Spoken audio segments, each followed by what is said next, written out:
Hello, friends. This is Josh Clark, and I am running for U.S. Senate because I am very concerned about what's happening to our country right now. And today, we're going to talk about open borders. And I'll tell you something. This is one of my three primary topics, even though there's a lot of concerns that I have, a lot of issues. But I want to talk today about open borders because they are literally killing people. Okay. And I know that there are people on both sides of this issue, but let me try for a moment. If you'll just be open-minded, let me try to bring us together on this topic because it's important. It's literally killing people. What do I mean by that? Well, I don't know if you saw the news. I've been talking about it for a while, but the news just came out last week confirming now that our flow of drugs across the southern border is not just a serious issue. Guess what it is now? It is the number one cause of death of youth between 18 and 45. Now, you probably thought it was COVID this past year. No, you probably thought, well, maybe it's motor vehicle accidents. No, maybe it's cancer. Well, there's a top cause of death in the general public. No, maybe it's suicide. You've been hearing about all the mental health challenges. Well, that's gone up, certainly, but the number one cause is opioids, is fentanyl. You may be saying, well, what does that have to do with open borders? Well, here's what they're not telling you. When we don't have secure borders, number one, you don't have a nation without borders, okay? Number one. Now, let me tell you something. I am, and you hear it coming out in me, I'm a compassionate conservative. I care about people. And I care so much that we've got to expose the lies. We've got to expose the misinformation that's going on. We have got to close the borders. Where is most of the opioids coming from? Most of the opioids are coming from China. Look it up. Do your research. We went from having a secure border that was growing more and more secure by the day as we were building a wall, just like Biden built a fence around his house. Did you see that? That wasn't just propaganda. That's facts. It's interesting how people who, and I know there's some good people who've got these bleeding hearts that they care about people. I'm a compassionate conservative. And they say, but what about these people coming across the border that are seeking a better life? You know what? There are those, and I appreciate them. And we should have an opportunity for them to come across in an organized way, in a legal way, according to the laws of our land. That what makes this country so attracting to so many people is we have laws, that we have order, right?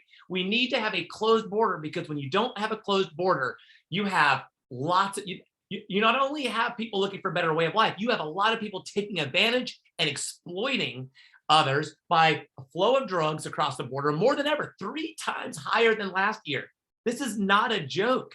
And yet, why do we not hear the Biden administration talking about this? Why is Raphael Warnock not talking about this?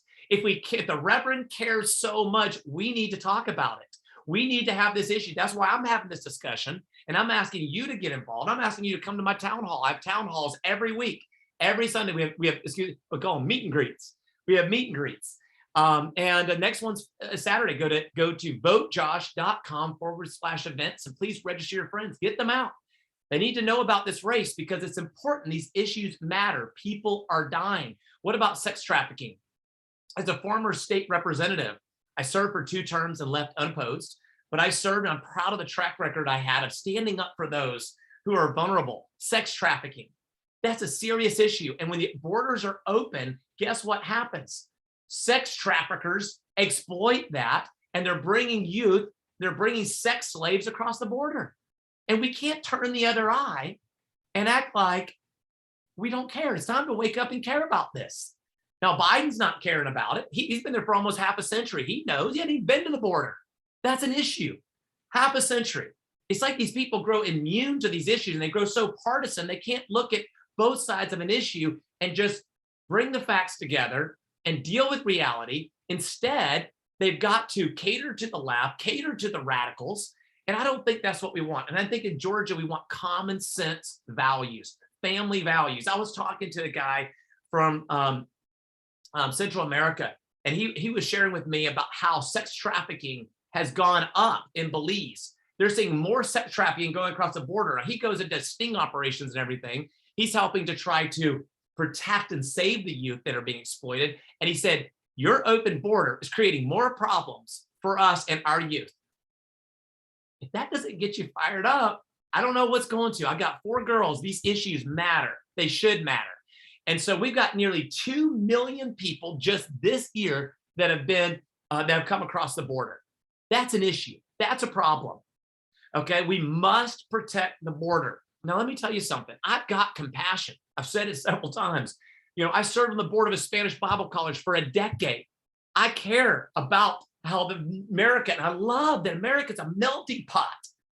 It's a melting pot of all people of all kinds of backgrounds, and people have fled persecution to come to America and for a better way of life. And I'm compassionate toward them. But we've got to do it according to the rule of law. And what's wrong is for these radical liberals, and I'm going to call the radicals, that lock their own door at night, but they could care less about our country and what's coming across our border until it strikes home. Guess what happened to a Latino family? They had one of those flights that came in the middle of the night, taking the illegal immigrants and flying them across the country in the middle of the night. Now, what happens in the middle of the night? My mother always told me nothing good happens in the middle of the night. Okay, so why you got to take flights into Florida in the middle of the night in other states? That beats me. There's no logical good explanation for that. But guess what? There was a family who had a young man. The man killed the father. Okay, so these safety, crime rates, this is important. We have terrorists that are able to come across the borders. Have you seen the numbers that are coming in from the Middle East? Now, they're not all bad people, but what I'm saying, if you don't have a closed border, how do you know what you're getting? You don't know. And that's called stupidity. That's stupidity. And until somebody opens up their home and doesn't lock their doors at night, until they've slept on the floor like I have for years, because our family did care about others who are going through challenges, and the immigrants and those. And, the scripture teaches me to care. But caring isn't just opening the borders of saying and letting sex traffickers and letting drugs come across and terrorists come across. No, that's stupidity. That's not compassion. That's caring more about someone's agenda than it is what's best for our country. That's as your next U.S. Senator, I promise to serve you. I promise to look out for you and use common sense as we deal with these issues. Okay, so I want to ask you, will you please go to votejosh.com and get involved. Sign up for Get Involved. Decide to be a Minuteman. Decide to go out there and text 3 people and invite them to learn more about our campaign, to join our meet and greet this Sunday, or go to my Facebook, click on the top, the social media links, and go watch my meet and greet that was held yesterday. It's 33 minutes, and you'll get to learn more about why I believe I am the only person, and I say this in all humility, that can win in November and take back the Senate so we can stop President Biden's radical socialist agenda that is harming the next generation. This is about our children and our grandchildren, our children's children. This is about looking out for everybody, the melting pot that is America, and making sure they're secure. Y'all, we've had over 100,000 youth killed this past year from drugs. Let's close the borders. Let's put a stop to this insaneness. Votejosh.com. Thank you so much. And I believe we can overcome together. See, as bad as it is, as dire as the challenges are, and the circumstances we find ourselves in, every generation has overcome. And I'm here to tell you that we can overcome together. But I can't do it alone. I need you. I need you to get involved. Tell 3. Go make a $10 contribution at our website. Super important. By December 31st, we need your help, and we'll continue to need your help so we can get out yard signs, fuel the bus to crisscross the state as a family and deliver the message. So we can get mailers and TV ads, and we can get the message out. Thank you so much. God bless.